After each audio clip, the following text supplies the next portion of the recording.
अस्सलामु अलैकुम वरहमतुल्लाहि वबरकातुहू।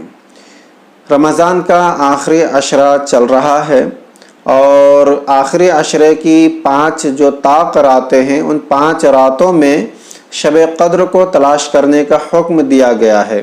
तो उन 5 रातों में से एक रात तो गुज़र चुकी, यानी 21वीं शब जो ये गुज़र चुकी है। बाकी 4 रातें जो 4 ताक़ रातें हैं वो अभी बाकी है।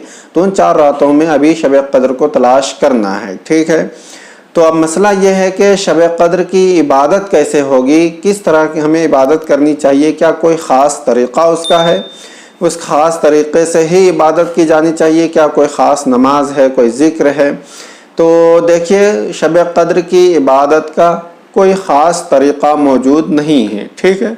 न उसकी कोई ख़ास नमाज है कि फ़लाँ नमाज है उसको इस तरह पढ़ना चाहिए, इतनी सूरतें पढ़नी चाहिए, ये तस्बीहात पढ़नी चाहिए। इस तरह की कोई भी ख़ास नमाज शब क़द्र की नहीं है और ना कोई इस तरह की दुआ इसके लिए है, सिवाय एक दुआ के जो हुज़ूर अकरम सल्लल्लाहु अलैहि वसल्लम ने हज़रत आयशा सिद्दीक़ा रज़ियल्लाहु तआला अन्हा को बताया है, ठीक है।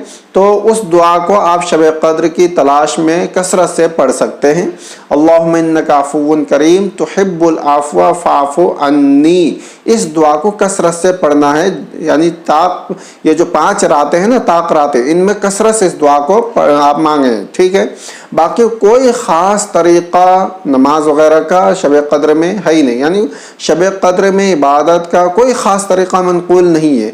लिहाजा आप जिस तरह भी आप चाहें इबादत कर सकते हैं, यानी इबादत का हर काम आप कर सकते हैं।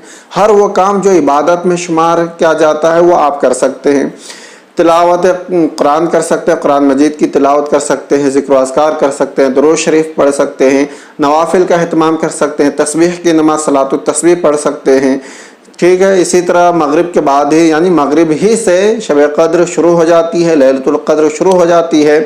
तो मगरिब के बाद आप अव्वाबीन पढ़ सकते हैं, तस्बीह की नमाज आप पढ़ सकते हैं, तहज्जुद पढ़ सकते हैं, ज़िक्र अस्कार तिलावत वगैरह, ये सारे काम जो इबादत के काम हैं, ये सारे काम आप कर सकते हैं। बाकी इसका कोई भी ख़ास तरीक़ा मौजूद नहीं है। जो लोग आपको ख़ास तरीक़ा बताएं तो याद रखिए वो बिल्कुल भी मनगढ़ंत है, उसकी कोई हकीकत और उसकी कोई असल नहीं है, इसका कोई ख़ास तरीक़ा नहीं है। सिर्फ़ एक दुआ आप हुज़ूर अकरम सल्लल्लाहु अलैहि वसल्लम ने बताई है, अल्लाहुम्मा इन्नका अफ़ुव्वुन करीम तुहिब्बुल अफ़्व फ़अफ़ु अन्नी। इस दुआ को कसरत से आपको मांगना है, ठीक है। इसके अलावा और कुछ भी नहीं। जो भी इबादत का काम है आप वो सब कर सकते हैं। आप सदका व खैरात भी कर सकते हैं, किसी गरीब की तलाश पे आप निकले सदका खैरात देने के लिए, ये भी इबादत में शुमार होगा।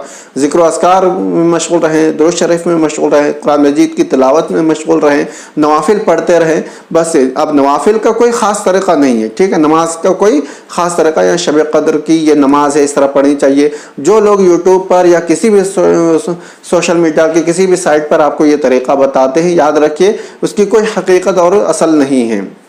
तो उन चीज़ों को आप इग्नोर करें और जो भी इबादत का काम आप आम दिनों में करते हैं, इबादत का जो भी काम है वो सब आप कर सकते हैं। बस यही हकीकत है, ठीक है। उम्मीद अच्छे से आपको समझ में आ गया होगा। इसके लिए कुछ शेयर भी ज़रूर कीजिएगा, हमें अपनी दुआ में ज़रूर याद रखें। अस्सलामु अलैकुम वरहमतुल्लाहि वबरकातुहू।